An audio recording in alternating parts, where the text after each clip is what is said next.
This is Alex Cleanthus, and today we're talking with Nick Mason, who's the head of behavioral marketing at Webprofits. Talk about how to use behavioral marketing to supercharge your digital strategy, which is also the name of a recent high-level briefing that we just hosted a couple of weeks ago. But this is going to be a conversation where we just have a bit more kind of discussion around the applications of it, and we go into like a lot of the different kind of areas that a company should consider if they're considering to integrate behavioral marketing into their marketing campaigns. And I know I just said marketing about 20 times there. And just quickly before you get started, make sure to go ahead, hit that subscribe button so that you get the latest episodes as soon as they're released. And let's get into it. Hello and welcome, Nick. Hello, Alex. Thank you for the kind introduction. Yeah, this is going to be a great conversation. And look, I'm the first to admit that I've been around the marketing space since a long time. Let's say at least 20 years right now, right?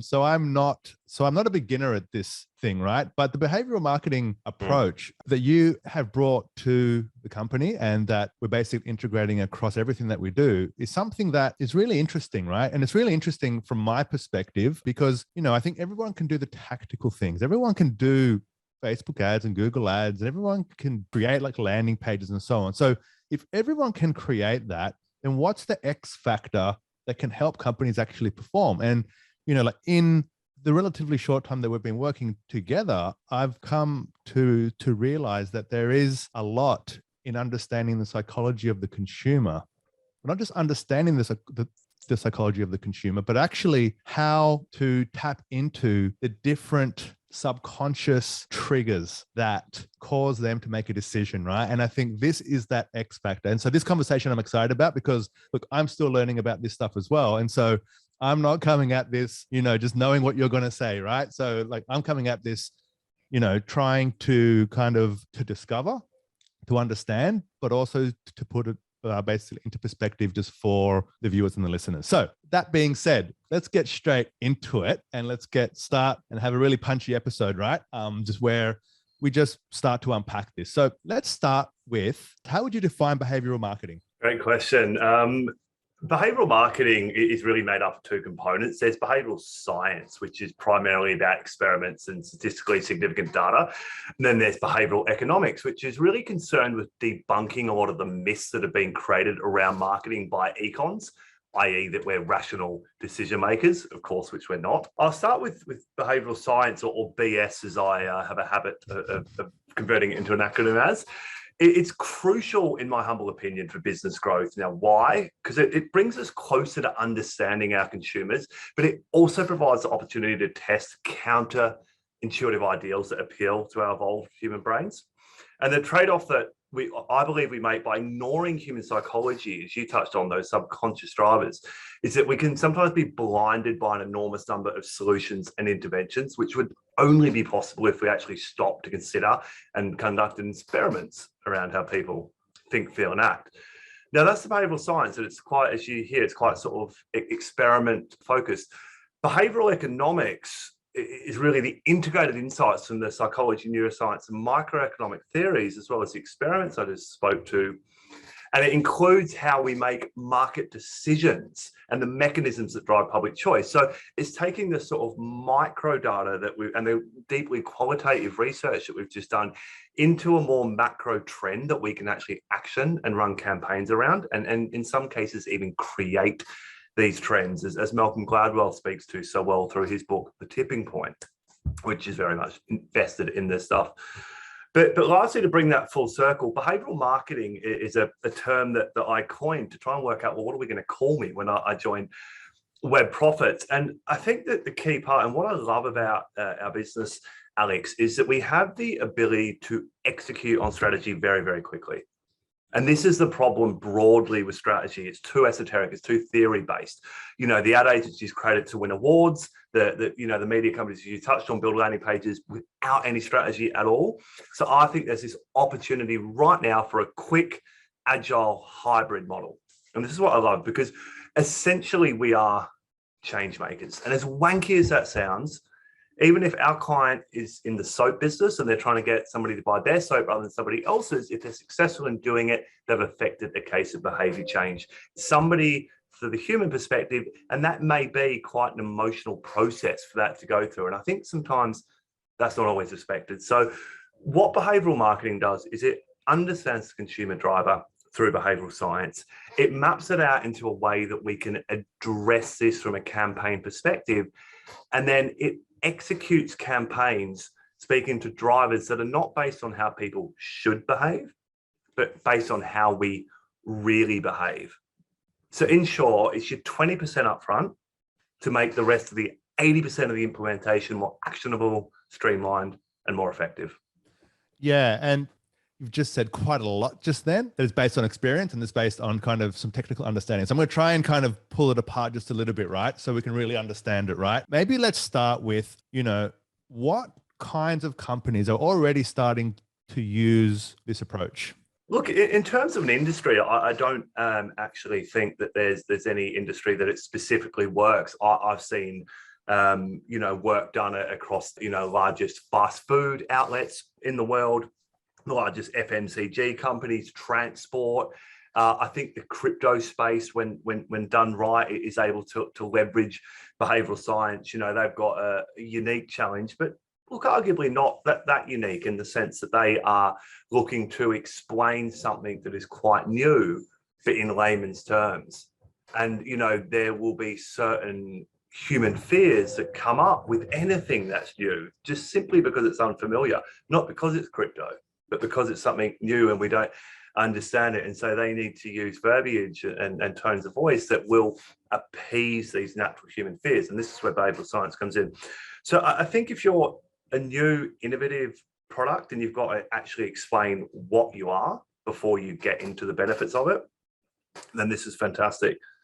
But equally, I was just on the phone with a removalist company and, they're a very old school traditional business, but, we were able to identify behavioral marketing can help them stand out from the pack by talking about the emotional side of moving house and identifying that with accuracy. Yeah, it does. And so now you've touched on something, right? You've touched on something that I think a lot of marketers across the industry, right, potentially are not focusing on because it's really hard to know just where to focus on. And the word which you use is the emotional side of things, right? Talking to like emotions, right? And I think there's been like there was a big what's the word? Trend, it's probably not the right word, towards what's it called? Emotional intelligence, right? Actually understanding kind of how to connect with people, I guess, at an emotional level, right? And I think for marketers, we're very tactical, we're very spreadsheet and numbers based, right? And we're very like, this is the data, right? And now what we're saying is behavioral marketing is now connecting with people on an emotional level, which bypasses the conscious part of their mind and connects with them at a deeper level, right? And so if we're going into this emotional connection side of things, how do you start to figure out the emotions to connect with? Yeah, look, excellent question. And this is through the various research experiments that we conduct. So probably, look, and there's a lot of different ways. There's over 42 techniques that we can use to answer that question. But ultimately, Alex, what are some simple ways? Cool. Like I'm just going to just kind of shortcut it for people, right? So what are, some simple ways to get into this, right? Because yes, it can get technical and yes, there are, 42 plus, right? But, so what are some ways that we can start thinking about, cool, so these are the emotions that we're trying to tap. Here's how we're trying to tap these emotions. Here's some of the behavioral marketing principles which can apply. And it can get extremely technical and this can be a very long discussion, but I'm trying to keep it high level just so we get kind of high level kind of understanding of how to think about it. Yeah.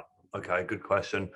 So I think really it starts in the qualitative research that we're, doing, whether that is through interviews, surveys or focus groups. And it's the integration of something known as projective techniques. So I'm not sure if you're familiar with that, Alex. No, look, I guess I am because we've been talking, but, just for the listeners, just high level, just explain just what projective technique is. So it's traditionally been used in clinical psychology, but the godfathers of behavioral economics, people like Daniel Kahneman, Daniel Ariely, who are, double PhD professors and have won Nobel laureates for the work that they've done, have taken this sort of out of academia and clinical psychology and applied it to business marketing with incredible success. And what it is the projective technique facilitates the articulation of otherwise repressed or withheld thoughts by allowing respondents to project, i.e. projective techniques, project their thoughts onto somebody else. And I'll give you an example of this. Let's say we ask through an interview with somebody, why would you be interested in going to Mexico? Let's say for a holiday. It could be a travel business wanting to sell people trips to Mexico. Now, the answer may be something along the lines of, well, I love the culture and I'll meet really interesting people when I go there, and the food's not bad as well. Okay, it makes sense, right? Now, if we ask the same question with a slight twist, and we ask them to project an answer onto somebody else, not in so many words, but we'll just simply rephrase that question. Why would your colleague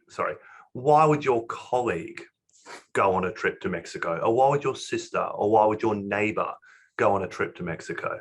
And now the answer to that question could be something like, oh, well, they'd like to go to the beach in Cancun, sip on a Mai Tai and send a photo of it on Instagram. Now, so you get like a more honest answer if they're not saying this is what I would do, because if you're saying, because if you're asking questions about, you know, what somebody would do, that's shrouded in maybe some ego, you know, potentially, you know, they're telling you what you want to hear maybe, and so on. And so by saying, hey, how about that person over there? Now all of a sudden I can be free in the things which are important to me, because obviously you don't know what they're thinking. But so that's the projection of you onto someone else. And so is that what you're saying? Like, is that like a summary of it? Really well summarized. Exactly right. It is ego. It's things like status. We, you know, attribute virtues to ourselves or attribute vices to others. And I think the important outtake of that is, if you were the marketer responsible for that survey and you were getting that fairly sort of aspirational response, let's say, then you might go off and start to design marketing campaigns around that. But it would be missing the emotional hook of actually they just want to sit on the beach with a Mai Tai and chill the heck out and probably post it on Instagram. Now, not to say that will change your entire strategy, of course not, but it should be taken into account alongside the rational answer. Got it. And so you said, cool, it starts off with qualitative research, right? And yes, there's projective techniques to get the actual answer out of it, right? And let's say that it starts with something like that, where it's like, cool, so how would they do it, right? But what if they don't provide you an answer that is linked emotionally? You know, how do you get to the emotional triggers? Yeah, so great question. And that's where, so that particular technique I spoke of, it's known as an expressive technique, which is a part of the broad projective techniques concept. But there's another 41 of them that are used. So we may then try what's known as the bubble technique. The bubble technique takes it out of the verbal, because another challenge is the ability to articulate a response, for example. So we might actually draw, and have this probably already sketched out, a picture that we say is them, and then a picture that we say is something else. And we ask them a question, but we don't ask them to verbalize an answer. We ask them to just simply write an answer, and then ask them to write an answer on how they think versus how somebody else thinks. Now, obviously, how somebody else thinks is not how somebody else thinks, because we're not speaking to that somebody else, we're speaking to them. But if the research is done right and the respondent is comfortable with the whole process and comfortable with the interviewer, then they won't connect that. They will just be unknowingly projecting that information, which is exactly about them, onto somebody else. Okay. And so, I mean, just a quick side note on that one. You know, with everything happening through Zoom these days, is that something which can happen on Zoom? Like, and if so, how would that happen on Zoom? Yeah, that's a good question, Alex. I've never done this one on Zoom myself. That was very much an in person. But thinking out loud, you know, we could certainly ask somebody to write that answer down and then hold it up to the screen and show us and read that out, which is a big part of these techniques. There's another one known as the collage technique, which I won't unpack, but essentially we are asking people to use imagery to show us their emotion with regards to a certain stimuli. That stimuli could be a brand, for example, and then to summarize what all of those pictures about the brand mean to them. So it's certainly not uncommon to ask a respondent to do some sort of experiment, for lack of a better word, for us, but then provide a summary. So we could do that mode. We could then also ask them to do the same thing about their friend or their neighbor or their colleague. And again, hold it up to the screen and provide us a summary of what that says. But admittedly, I've never done it on Zoom. I think that's a fantastic answer, because I think, that's the other part about this whole thing, and we'll get to that a bit later, but is this, I guess, adaptability to taking these techniques that are more traditional that maybe happen in person and find ways to do them, within the current, I guess, professional environment that we find ourselves in, right? But so, okay, so let's say, I think you mentioned 3 or 4 just then, right? And there's another 38 or 37 of them, right? But let's say now that we have all this information, right? They still haven't said, I'm going to buy if you trigger me on pain, or if you trigger me on some loss aversion, or if you trigger me like this or like that, right? So then how do you take that qualitative research and then turn that basically into something which you can use for marketing purposes? Yes, great question. And this is where we really, as marketers, really need to be cognizant to not allow our own cognitive biases and to sort of interpretate that information in a way that we want to, because it suits a particular concept we may have for a campaign, for example. So, and it's interesting, Alex, actually, I don't know if you've been reading up on my stuff, but that you use the word trigger, and there's a particular technique known as trigger points. It's called a completion technique, because sometimes, as you say, the information can be not clear, let's say. So what we'll do, and ideally we'll do this with a few of us, is that we'll go through all the information and we'll try and look at themes. Now these, and we'll come up with some statements around these themes. And this could be, for example, what statement do you agree with the most? Family comes first. Work-life balance is a myth, multitasking is a hoax, or career progression requires outside upskilling. Let's say, and this is obviously very much around somebody that will be looking at a professional development course in this particular example. But the point being, whatever the research that we're doing, we will look to connect a theme that is coming through, and there'll obviously be, several themes, is my experience in doing this. And we'll try and convert these themes into just a one sentence, as I just did them. We'll then go back to all of those respondents and ask them and this can be done on a survey. This is really easy to do, just an online survey. Just a multiple choice box. Again, goes back to what Steve Jobs says. People don't know what they want unless you tell them. Give them those 4 options and ask them to choose or prioritize. Prioritizing is probably quite a good one for this, in order of importance to them. What you've then done is you've dealt with your own cognitive biases, because as marketers, whether we like it or not, we will want a campaign to look in a particular way, and that campaign may be inconsistent with what the data is telling us. So we need to deal with that by, again, summarizing the information and then giving it back to the respondents and asking them to tell us which is most important. That will remove any guesswork, to your point, around how we get to that. And now we have a working statement which will be statistically validated by, say, 60% of the votes. One of them will come out on top. And this then becomes our central organizing thought as the sort of deep-seated emotional truth that has existed across, say, 60% of the respondents. Yeah. It sounds like a process and a half, right? But what sounds comforting is, when you say some comments like, and that's super easy because it's a simple survey, right? But it does sound like there's quite a bit of work up front in doing the qualitative stuff, right? Actually to run surveys, right? And there's a lot of approaches on how a company can actually start to find some respondents for their surveys, right? So they could do it for free, they could do it for paid.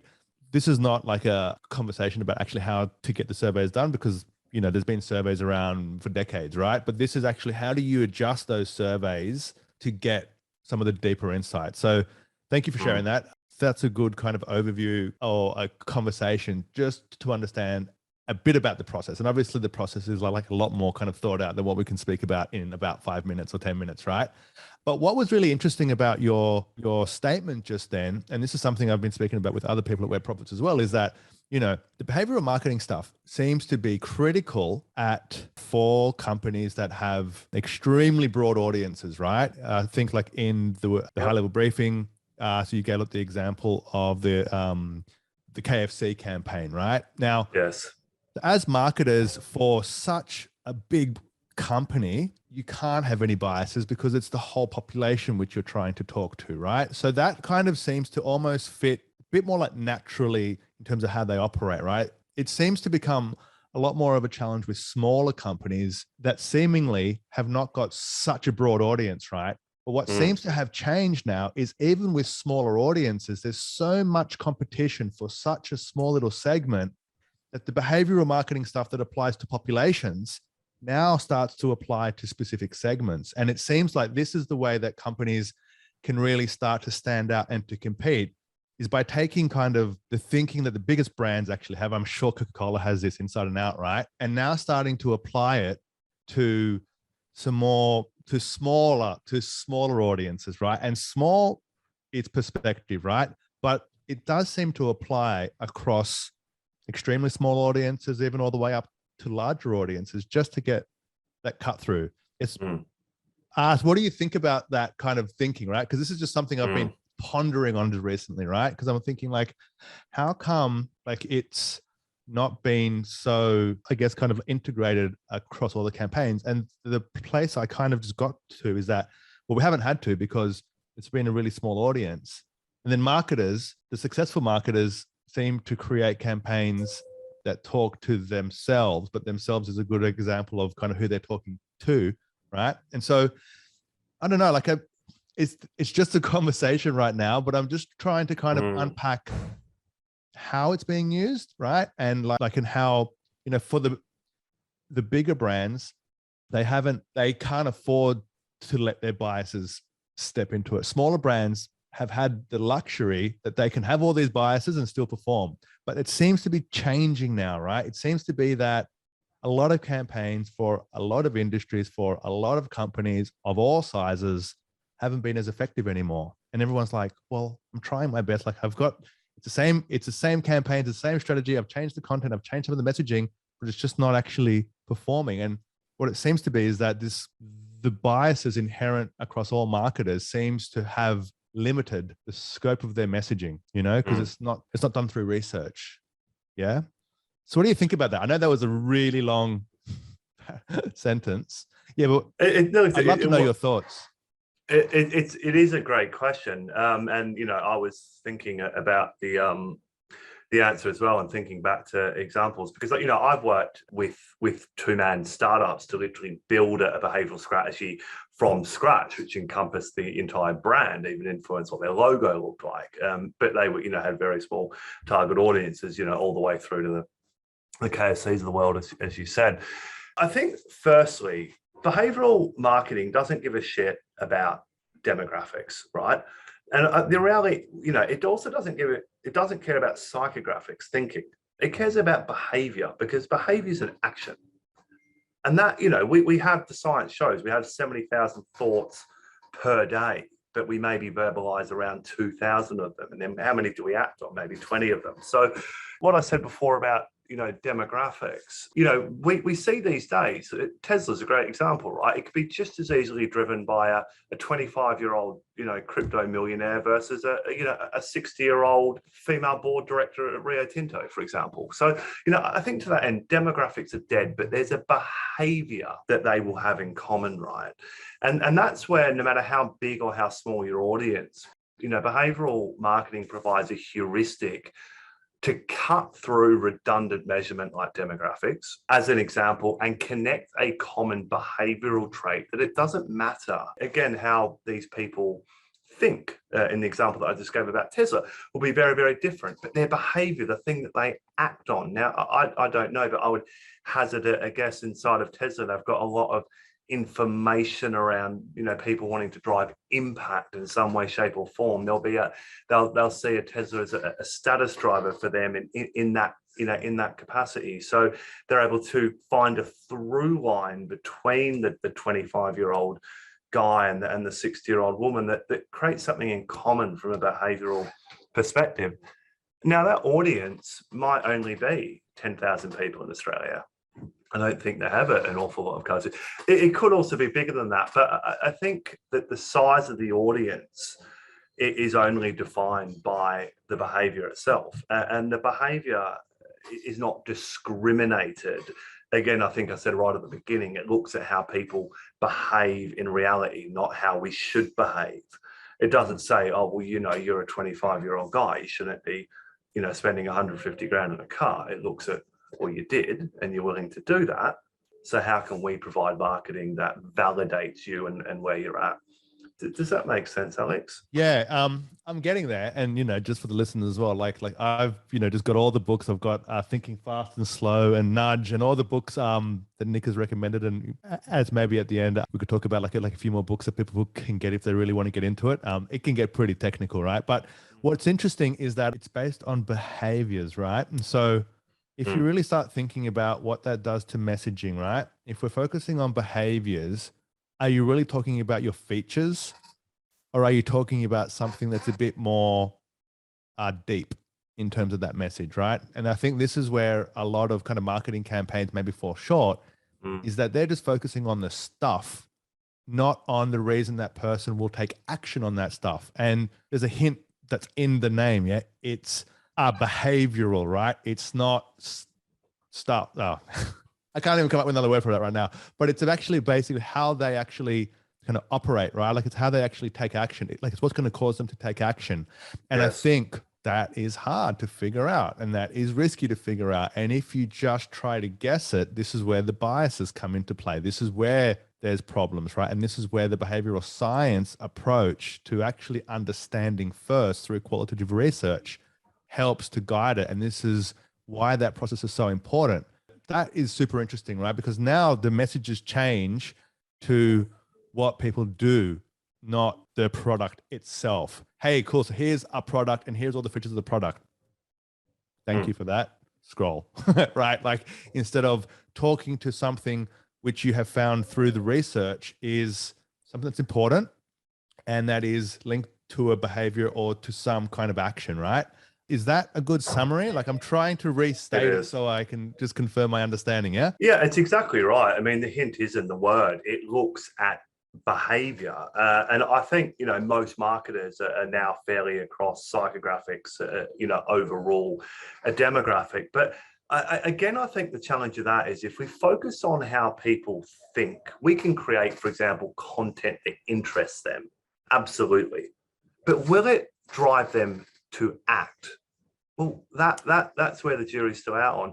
If we can focus, and I'll tell you what, Alex, is a fantastic tool for this is, and big ups to these guys, is Hotjar, where you can track the way that your customers are interacting with your website, and you can look at the heat map, so we're not waiting for them to click on something as Google Analytics requires, they require, the action. We're actually looking, it's still a behavior because they're scrolling and looking around the page. Now, they might not click on something because they don't like it, but if they're stopping and we want them to click on that thing and they're not clicking on that thing, and we can see that consistently as a trend, then we can identify there's a problem here because people are not taking the behavior that we want them to.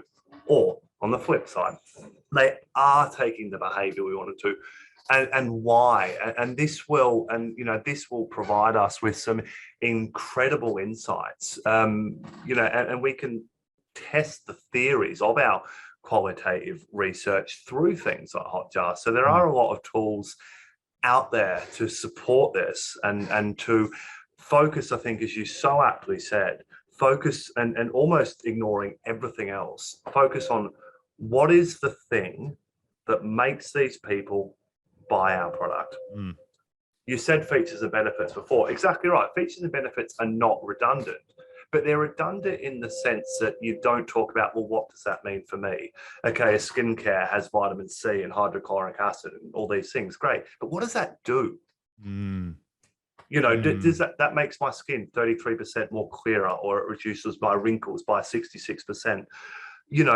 That's the thing that it's doing. That's the that's the type of thing that will, and that's not thinking, that is in that particular example, a genuine, change for that human being's life if they look more attractive in that particular example. So yeah. Well, and I think, just like, I think it is worth repeating, people are purchasing something to improve their life. They're not purchasing just to spend money. I mean, maybe sometimes shopping, we just like to go like I like technology, but it's because it makes me feel a certain way. It's not just because I like spending money, right? So I think it's to do the research to find the underlying reasons that somebody would buy, and actually having a framework to overlay some of these key principles in behavioral science and economics across that, right? So let's just jump to that quickly now, right? Because I know that you've got 6 principles which you like to start with. Yes. So are you able to just to quickly just list them out? I don't think we have enough time to go through them all, but just a quick overview of the principle and a quick explanation of it. But because look, I'm conscious of time too, right? But yeah, so like, is it possible if you could just, just quickly share those 6? Yeah, exactly. So there is over 300 principles, behavioral science principles in academia, which explain why we do anything ever. A lot of them are overly academic. About 5 or 6 years ago, I went through the horribly laborious but useful process of getting that down into which ones are relevant in business and marketing, of which there's about 60. And we have a full list for anyone who's interested in them. But as you said, Alex, there's 6 that seem to sort of feature in most of these behavioural strategies that I've done over the years. The first one is probably what I call the hero of behavioural. It's friction removal. And it's about making it impossibly easy for your customer to say yes. Now, that will manifest itself in all sorts of ways, right? And if you're an e-commerce website where you need to think about the user journey and where they're at and validate each stage of the decision-making process. If you're you've got a suite of coffee shops, you need your barista to remember the names of the most popular customers. So, the execution itself will change, but the underlying principle will be that you're making it really easy for the person to say yes. So that's friction removal. One that every marketer will know well, but is absolutely a behavioral science principle, is feedback loops, both positive and negative feedback loops. And you touched on something, Alex, with regards to your love of spending money on tech products. Now, yes, it will enhance your life, but what's happening at the point of purchase? There is a truth in that you like spending money on these things because you're getting this rise of dopamine that happens. Oh, you can't wait to get the thing, right? Now, a day later, your dopamine will balance again and drop, and your perception of the product won't be as high at the time that you press click to buy, right? Now, if it drops significantly, maybe you happen to mention to your partner, oh, I just spent $300 on this thing. And they go, oh, you idiot, what did you do that for? And so now your perception changes, right? The thing arrives. In my house recently, because it was just like, another tech product? I'm like, yeah, sorry, but I love it. What do you need your 5th drone for? Yeah. So your 5th drone arrives. Now, the drone product's still fantastic, but your perception of it has changed. And so you might send it back. You might take advantage of the company's kind 30-day money back guarantee. Unless as a marketer, we understand this very human, process that we'll go through, our own dopamine spikes, the feedback we will have from our immediate environment. And we create a positive feedback loop, which, knowing we've just made an emotional decision, we then validate it through, because we obviously have your email you've just bought from us, with the rational reasons. Did you know you can do X, Y, Z? Here's how to use your drone. Things like that. So this is, and we could, as you said, we could talk about these forever. We won't. That's a good high level. That's number 2. Number 2. What's number 3? It segues perfectly. It dovetails in. It's called the sunk cost fallacy. Now, this is or the IKEA effect, right? When you have spent time in something, even if it's a negative experience in the way that building an IKEA flat pack is, in my humble opinion. Yeah. Even the shop exhausts me. Like, I go into IKEA and I'm like, I have some energy drink, and I'm like, I'm going in, and you're going to go around their whole platform. Yeah, and they purposely design it so you're turning left and right constantly, so you can't see round the corner. You don't know how far it is to go, but there's a sausage sizzle at the end. My son loves that. I want the meatballs. I'm like, okay, yeah, cool. Anyway, so of course we digress. Anyway, sorry. Please continue. what they're doing, whether in store or sending you the flat pack to your home, they're creating what's known as sunk costs. You've spent time in this. Anything that you spend time in, you start to consider to be a higher proportionate value because you've invested time into it. It's like the entrepreneur that can't quit his business when all the signs are saying that it's not working, or the product manager who's just convinced we can try one more campaign. So this sunk cost fallacy is something that exists within humans. So as marketers, we need to think, well, how can we create, how can we create a feeling of ownership in the way that IKEA have? You know, that you built the thing, you get halfway through it, you realize you don't even need it, but you've already half built it, so you finish it. That's one. Secondly, how can we recognize that somebody will have, or not somebody, all of our target audience will have a sunk cost in whatever their current product is versus the competitor that you are, and you're getting them to change to it. Let's say you're a gym, right? And you want them to change to your gym. They will be at another gym, most likely. So, you know, they understand that gym. So how can we simulate the upside so well that it offsets the downside or perceived downside of changing? Does that make sense? Yeah, it does. It does. Look, I think what's interesting with all these is that this is just an intro, right? And for the listeners or the viewers, it's just an intro. The application of this is where it's all at, right? I think people can understand it, right?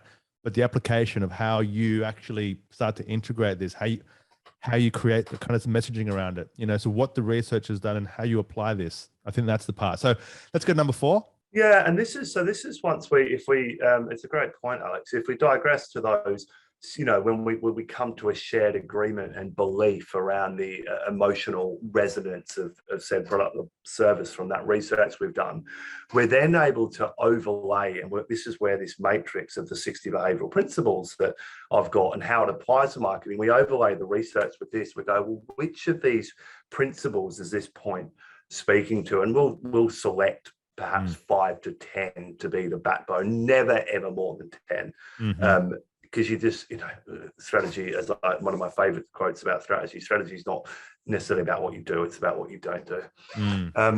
But, you know, 3 to 5 is fantastic. So 6 is a great number. So we'll select these 6. But look, there are ones that come up more often than not. And, you know, high level. So what are 3 more? Just high level. Yeah, throw 3 more. The 4th, I would say, is priming and conceptual priming. So I think a lot of marketing messages come in way too hot. Instead of explaining what it is, what the thing is, you know, why should I care? You know, because we've got to remember the inertia of the people's day-to-day lives, that they won't be in the contextual mindset of your industry, let alone your product. So, you know, we need to explain, you know, if we need to prime the mind, and this can be done through all sorts of ways. It can be done through understanding the context, so the time of day, the day of the week, you know, targeting your digital marketing around these things, because how we think on a Monday morning is different to how we think on a Saturday night. Mm-hmm. The decisions that we everyone make can agree with that, right? Of course, the definite decisions. Yeah. That's number 4. What's number 5? And number 5, and this is one that gets a lot of talk about in the media, and I discussed it through feedback loops, is the emotional versus rational paradigm. Because we like to think of ourselves as intelligent, informed, rational decision makers, but unfortunately, it's not really true. But it's not that we're not rational. We're just also sometimes irrational. And especially with a B2B product, which, you know, could have a sort of a, you know, 2-3 week, 2-3 month gestation period in terms of the decision making, even longer perhaps, decision making process. We're going to go through all of these peaks and troughs. So it's not about a matter of using emotional based content or rational based content. It's about when and how we use it. And really at your early stage, top of funnel will be about engaging the why should I care? Why am I even going to listen to you? Creating some salience. And that'll be done with an emotional connection. But at some stage, you're going to have to rationalize why somebody's going to spend 10 grand or 10 million with your company. But you can only do that once there's signals showing there's engagement. And then when they close, when you let's say a salesperson's closing this deal, or perhaps we're just closing it through our funnel, we need to remind them of the reason they gave a shit in the first place. And that will be a combination of using both the rational validation as well as the emotional reason to care. So to summarize the emotional versus rational paradigm, it's really about knowing how to speak to each particular paradigm and knowing exactly when in your funnel to bring in the more motive-led information versus the rational. Perfect. And then what's number 6? Status. Because it's status, yeah. It's the precursor to social proof. Now, social proof, as any digital marketer knows, is one of the most powerful tactical executions you should use. You should almost go as far to say it should be ubiquitous through every campaign, and we're outsourcing our decision making to the herd essentially.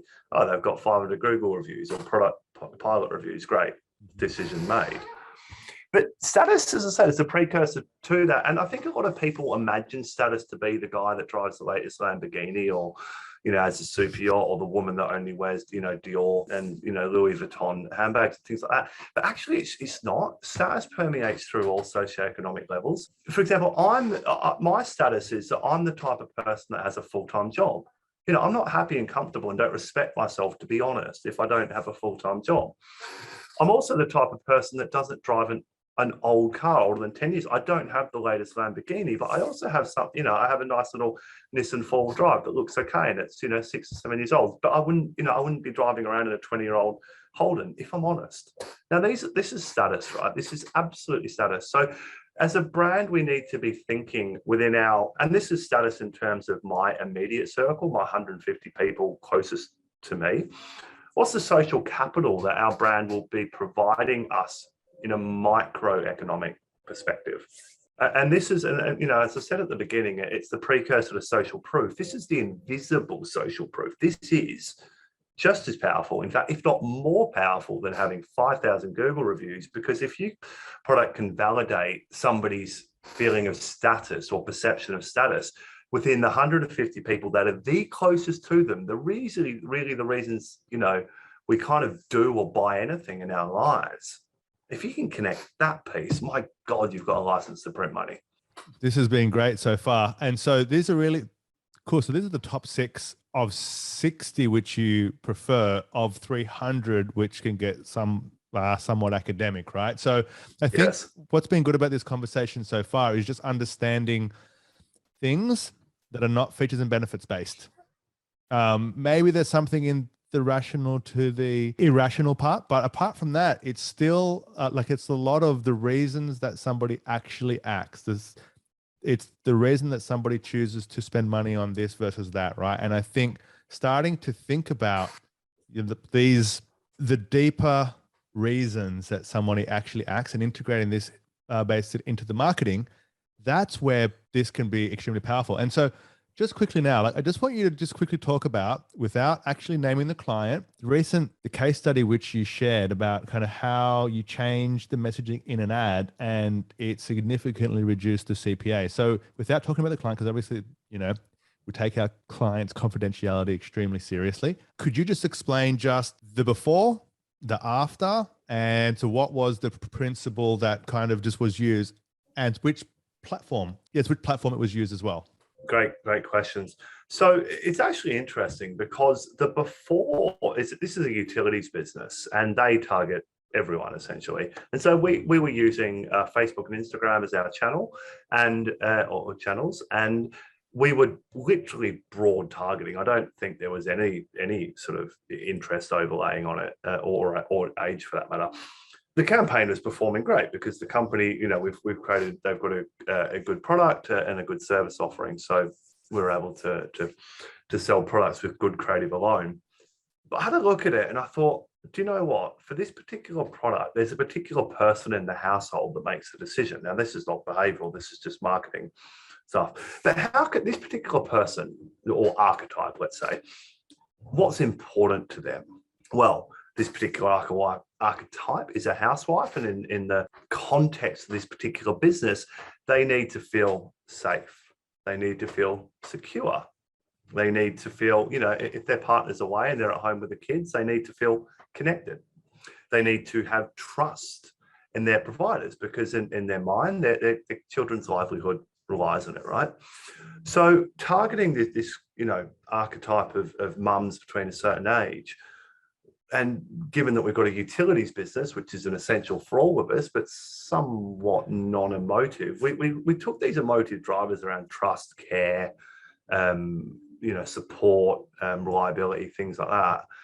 And we created creative messaging that spoke to these deep core emotive drivers. And we used the behavioral principles of things like familiarity, the emotional versus rational, the emotional first, but then the rational of all the thing definitely works for you. We prime them on the things that are actually important to their life. And I can't go into it because unfortunately it would give the client away. Yeah. But so we did that. Now the results, Alex, I'm so happy about for the obvious reasons, but it blew me away. This particular customer sits around historically a cost per lead of about $40, give or take. Almost overnight, it went to $17.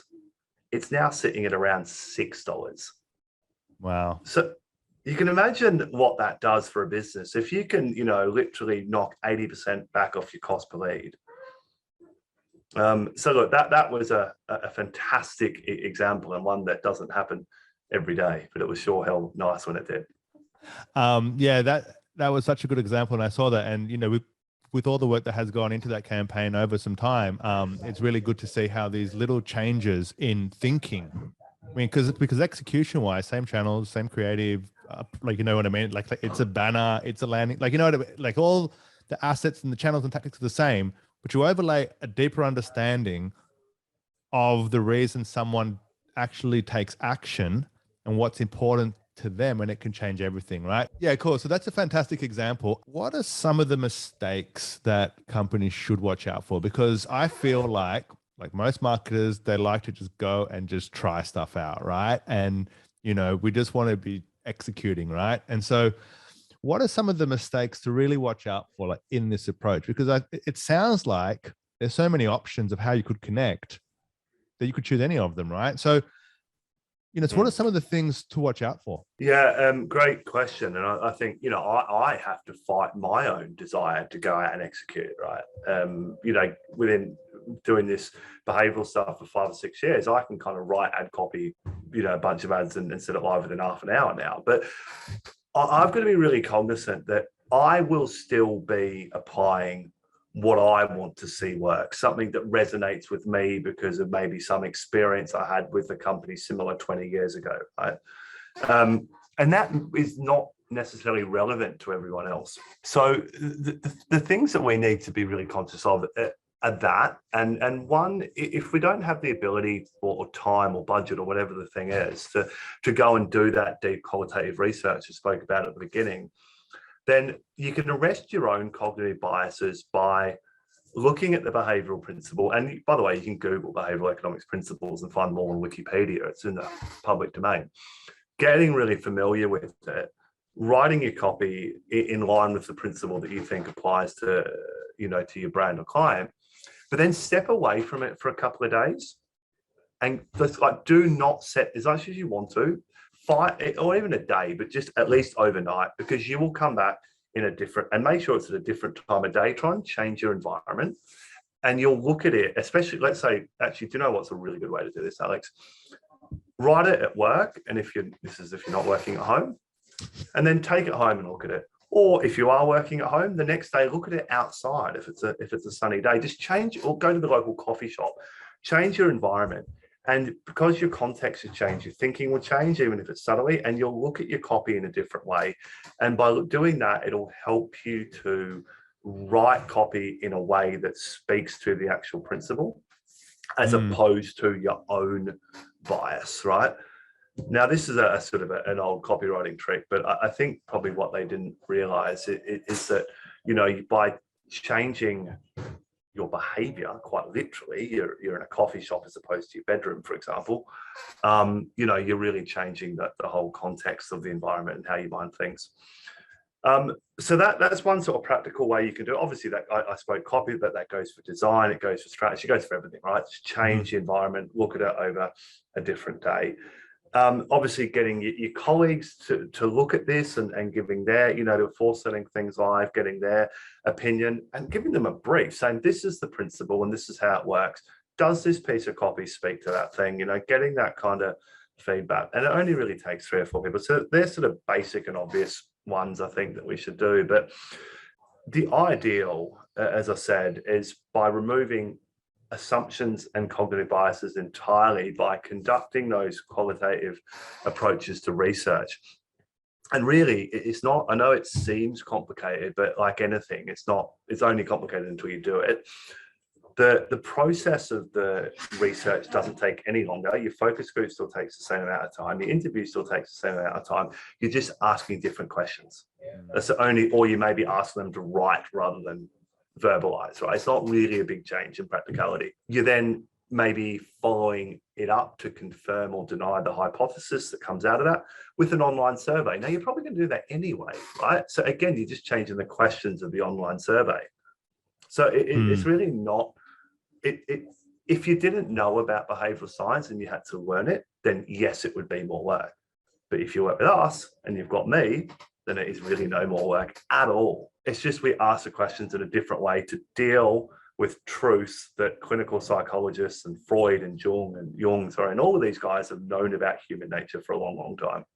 So what it sounds like, so just the things to be careful of is, the first one is, if you don't do the research properly, you might get stuck into your own biases, right? So be careful of that, because that's literally at the core of this whole process, right? Is the research, right? Let's assume that you found a few principles and you want to try it out like yourself, and you don't have the budget or the resources at the time to go through the full process. You can try to write some, but be very aware that it's being written for you, right? So now you want to change some of your locations and some of the other things, and now you want to show some colleagues. You still want to get that outside input, right? But again, it's not as recommended as actually conducting the research, right? And I think maybe the other one is just, just knowing, which ones are going to be important. I think that's an important part too. We can't stop marketers for trying out this stuff, but at least, we want to be clear on the place to watch out for. And I think, this all started like at the very beginning by saying that things that were working in the past, they're not performing at the level that they used to, right? And I think this is something that across all industries, right? So if you really knew how to do it, you maybe would probably be doing it, right? So it's really important to actually understand the customer at a deeper level, right? And I think that's the biggest summary at the core of all this, right? It's to do, like I call it, this is something, and please don't take offense, but I call this part, it's eating your vegetables, right? It's like the thing which no one wants to do, but it's really healthy for you. It's going to make you fit, strong, and like it's going to help you to run the furthest possible, right? If you're just having all the chocolate, which is all the tactical stuff, right? It's not going to go anywhere, right? Because that's already been done, and that's what already all the marketers are already doing, right? They're already having all the chocolate, like they're doing all the tactical things. They're trying their best, right? But sometimes you just got to eat your vegetables, and you just have to do the research. Yeah. So let's just finalize on, like on the last part, which is the top books or the top, say, resources that people can start to do to improve their understanding of behavioral science, behavioral marketing, behavioral economics. Yeah, great question. And I like that analogy of eating your vegetables, because ultimately this stuff isn't anything that we probably haven't been doing. It just puts a framework around it for doing it and doing it efficiently. In terms of resources to start, I think the absolute best book on this, and if you're only ever going to read one, it would be Thinking Fast and Slow by Daniel Kahneman. But it is a very long read. I did it on audiobook. It's about 18 hours. Probably the easier place to start, and it's a little bit more fun, if I'm honest, because it has a lot of real world examples, is Predictably Irrational by Daniel Ariely. He's a PhD professor at MIT in behavioral economics, as well as business. So he's got these two PhDs, and he's able to apply what he understands about the academic side of behavioral science. But then because he also has a PhD in business, he's able to actually bring it into the real world. And it's just a fun book. So I'd probably start at Predictably Irrational and then move on to Thinking Fast and Slow. Awesome. And just so you know,